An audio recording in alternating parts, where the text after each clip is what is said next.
Everyone knows this guy right here, Iman Gadzhi. I've generated over 300 organic views for him and it made both of us close to $0. And in this video, I want to explain why you shouldn't copy his clipping strategies. I'm not trying to talk bad about him in any way, shape or form. I think this is a great case study that can be talked about now. And by no meaning am I trying to blame him for this failed operation. So if you're new to this channel and you don't know who I am, my name is Emra. I started off as being a clipper back in 2022, worked for people like Andrew Tate, Luke Belmar, Iman Gadzhi, Russell Brunson. I didn't even call myself a clipper. I was morely so an affiliate marketer instead of a clipper, but the word's a trend now, so I'm just gonna label myself as a clipper. After years of being a clipper and an affiliate marketer, I took every single thing that I've learned into building my own clipping agency right now. The works that I've done were quoted in news outlets like Forbes, ABC, New York Times, National Public Radio, whatever. So let's get into the setup that Iman Gadzhi had, because on paper, it actually looked perfect. I had an Instagram page and a TikTok page, both over 200,000 followers. I was getting hundreds of millions of views. I had an affiliate link attached to my profile, and still, with all the traffic that I sent to that landing page, less than 0.1% of people actually converted. So let's begin with the actual traffic. How did I even get 300 million views? Because to me, it's like, oh, whatever. But to any brand or business that thinks, whoa, if I had 300 million views to my brand, to my page, to my product, that would have been completely different because I know how to run the back end, whatever. So 300 million views. I'm not going to say it was the easiest thing in the world. I just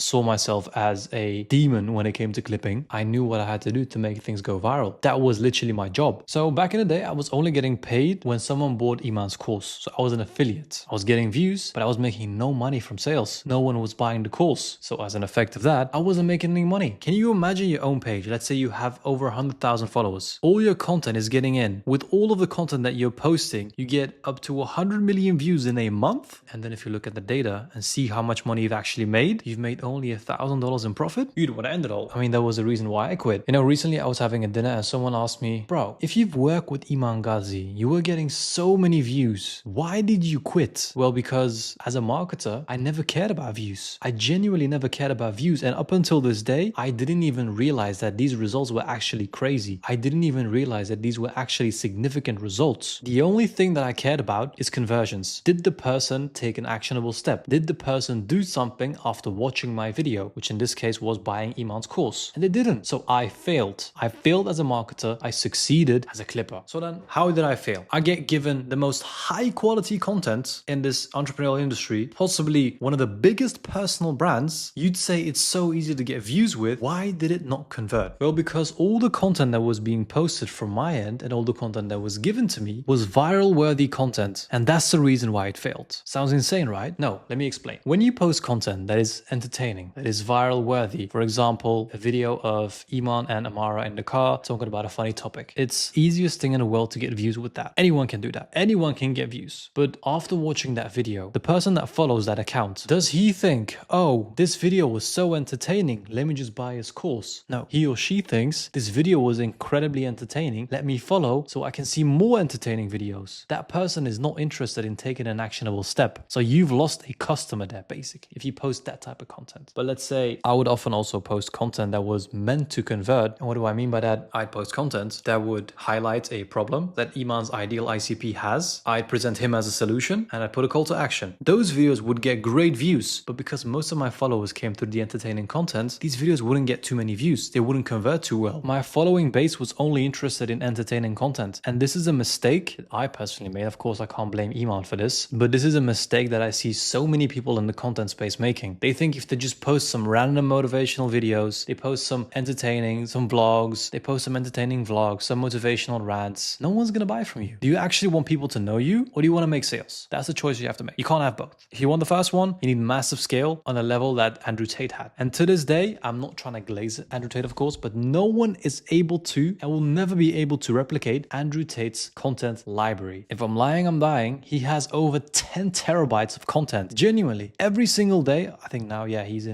locked up, so he can't record any more content. But when he was free and when I was still clipping for him, when I was still working as an affiliate for him, every single day you'd see 5, 10 new videos, talking heads, B-rolls, whatever. No one is able to replicate that because making content is a full-time job. So that's what I mean with you have to make a choice. Do you want to be an entertaining guy, clown on the internet, be just well known and needing to get hundreds of millions of views in order to convert a small percentage to your course sales? Or do you want to make actual content content that is only meant for conversions? Do you only care about your pockets, or do you care about everyone else? Anyway, that's a whole nother topic that I can yap about in another video. Let's keep at the Iman Gadzhi case study. So yeah, another point that I wanted to touch on is just putting a link on your profile is not enough. You can't just run up a clipping page, get so many views, none of the videos that you've posted are meant to convert, and only put a call to action in the bio. No one's gonna click that. Why would they click that? So how did I fix this for myself during the time that I was working for Iman? Because I can't just blame Iman for not giving me converting content and being like, oh, it's all your fault. I can't do anything. You've not given me the proper resources, whatever. Because why would I call myself a marketer if I can't find a solution in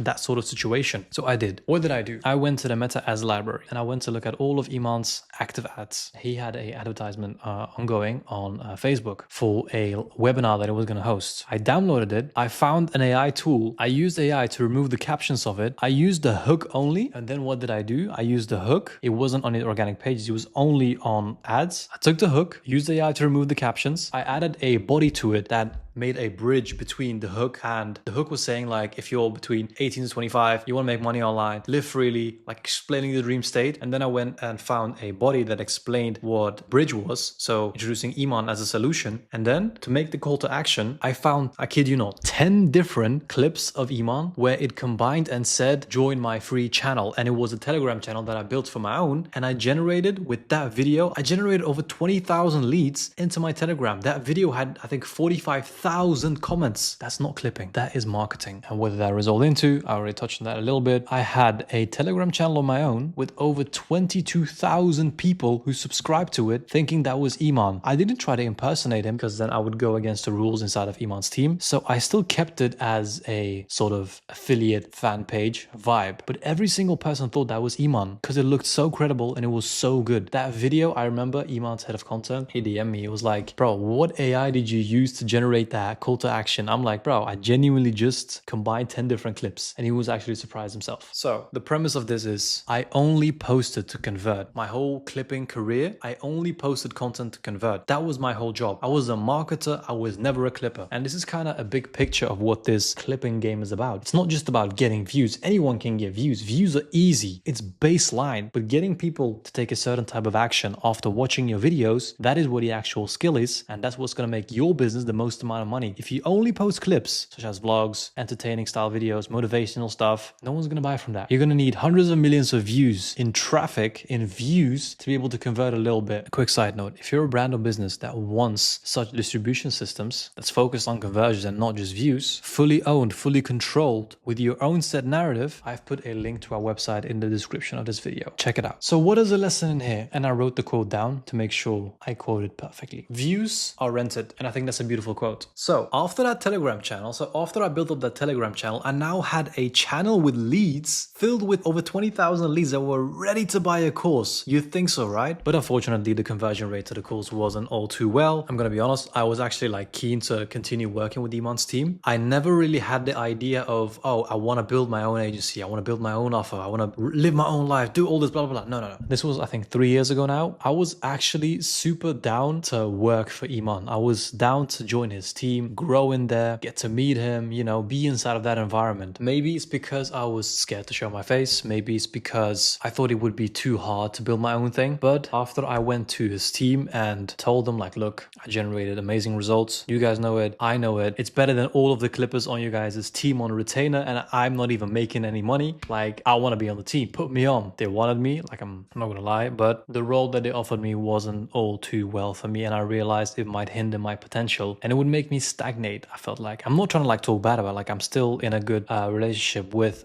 some of the people on his team, and I'm of course incredibly grateful for that opportunity that I had. But I felt like it was time to build my own thing, mainly because I was seeing so many people in this clipping industry just LARPing, lying about the results that they generated, saying nonsense, speaking nonsense. So I was like, I've worked with some of the biggest names in this industry. I know a lot about this industry. I have great opinions about this industry. Why would I let anyone that hasn't lived through my experiences, doesn't know as much as I do, in a non-egotistical way, of course, why would I let them speak about it? So I transitioned. I started my own clipping agency. I started making content. I started my own journey in business, which felt kind of scary. And what I actually did, so I started off as promoting mass clipping campaigns. The same thing that I did for Iman. Just post content, just try to get views, have as many clippers as possible, post all of the content, and try to get as many views as possible. That's when I was sold the dream that, oh, if you just promise clients that you can get them hundreds of millions of views, you'll close them and you'll get great results for them. But I tried so many mass clipping campaigns. I burned through so many, and if I'm being quite honest, none of them succeeded. There's a great reason for it. Views are rented. If you have thousands of clippers, of short form editors posting your content across their own pages, first of all, you have no control of what's being posted. You can't make them change anything. They can put a bad image of your content, of your brand or business on social media. It can get out of control also because you can have thousands of people in a third world country that might not be your target audience posting your content. So after like half a year of running those sort of campaigns, I realized I knew the answer 6 months ago. Why did I even try this? I knew the answer. I knew the lesson already, but I just never implemented it. The lesson is that views are rented. The actual skill, the actual value of clipping is in the conversions, not in just the views. And it's in owning distribution, owning everything. If you have thousands of clippers posting your content, do you actually own everything? Let's say you stop the campaign, you stop pouring money into that campaign. The second you stop, those accounts remain active. Let's say someone put a bad video of you that puts a bad image of your brand or business. That video is going to remain on the internet, on that page forever. He's not going to delete it. Why would he? He doesn't even care about you. And that clipper will not do his best to try and get conversions for you. He won't, because he only gets paid per views. I don't know if I mentioned that. So on these mass campaigns, the basic premise is this. You upload a budget, let's say $10,000. You let clippers come in. Let's say you let 1,000 clippers come in. You pay these clippers $1 per 1,000 views. If a clipper gets 1 million views, you pay him $1,000. That clipper posts on his own account. There's a chance he bots those views. There's a chance he fakes those views. There's a chance he uses fake engagement. There's a chance that he puts a video out there that ruins your brand's reputation. With mass clipping campaigns on a big scale, it looks cool. Okay, we get hundreds of millions of views. And I'm not trying to talk bad about it, because for someone like a streamer, this works well. You can get so many views, you get hundreds of millions of views, you get seen everywhere, whatever it is, and you don't care about your reputation. And those kind of people don't really care about their reputation anyway. So that's the mass clipping part. And I worked with such people in the past, but those weren't the kind of people that I wanted to work with. People that just wanted views and nothing else, they weren't the best people to work with. I couldn't bring myself to care as much for them as I would for someone like Iman Gadzhi, who also wanted conversions. So that's the old way of content distribution. Mass clipping, rented views, completely out of your control, no narrative. And here's what we actually do now. We don't get you thousands of random people posting your content across social media. No. We get a small group of vetted editors on your brand. We set the narrative, you completely own the accounts, and you have full control of what goes out on the internet. Nothing of brand ever touches the internet. You own it, you own the narrative, you own the accounts, and your brand doesn't just vanish when you stop pouring it into a budget, because you still own the accounts. We are building you a lifelong asset on social media. And by the way, there's a big concern in the clipping industry that the views might get faked, botted, whatever. But since we're the ones posting these videos for you and you can see how we do it, there's nothing to worry about. The botting question doesn't even come close to us. So why did we even launch this offer? As I said in this video, that I started off as being a clipper. I've seen the clipping industry from all sides, and I feel like the industry kind of needed someone like me to come in and show a more realistic approach, a more realistic view on everything. I'm not trying to be egotistical or biased, but this is just the reality of how it is. I feel like the clipping industry has a very bad reputation. Everyone is getting sold the dream that you can just,